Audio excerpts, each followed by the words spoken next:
my response to the video about Tanisha. Um, Tanisha is experiencing a lot of frustration in every area of her life, from kids to significant other to friends to work to school. She feels like she's hitting a lot of brick walls. Relationships with frustration and lack of support. She's not happy right now in her relationship with her significant other, or really any of her relationships. She wants him to step up to the plate. Um, be more of a father figure to her children so that she doesn't feel like she's juggling every ball. So this particular relationship seems like a PIP pattern to me. PIP with power is also something I see. She's struggling with stability in her job, worried about letting her teachers down, worried about getting let go at work. Her grades are not up to the standards that she would want them to be.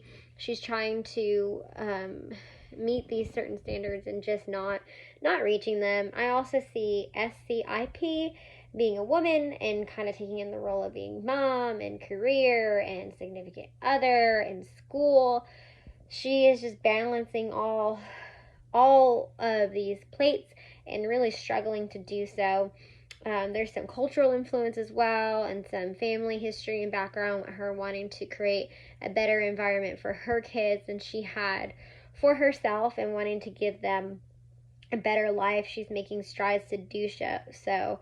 Um, she states that she's worried that she could even lose her kids. So she's really just struggling right now. I see a lot of the patterns discussed as the ones that I mentioned specifically, but it seems like there may be some other underlying issues that she sort of alludes to, even to mention that she would want her kids taken away, so that there's probably something even more going on than what she's touched on already. So she even states that the therapist isn't going to want to hear what she has to say. So she's just used to, or come to accept now, that her relationships are not healthy and she doesn't have a lot of support. So now I'm going to address Tanisha based on the information that she's given me. So Tanisha, thank you for sharing your feelings and these issues that you've been experiencing. First of all, I just want to acknowledge that you're going through a lot right now. You have a lot happening. You're balancing quite a bit in your life. You're trying to be mom and student and worker and significant other, and it's a lot.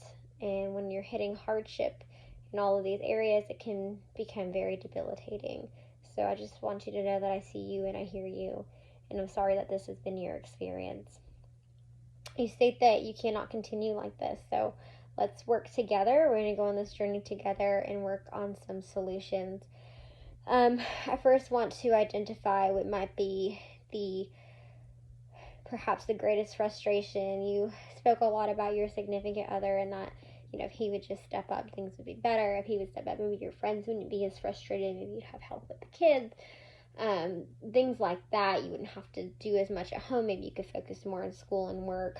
So let's sort through those feelings first. Feelings are kind of like boxes, and we have to unpack each box and sort it and decide what we're going to do with it. So let's sort those feelings first. It sounds like that is a great source of emotional stress for you right now. So let's start there.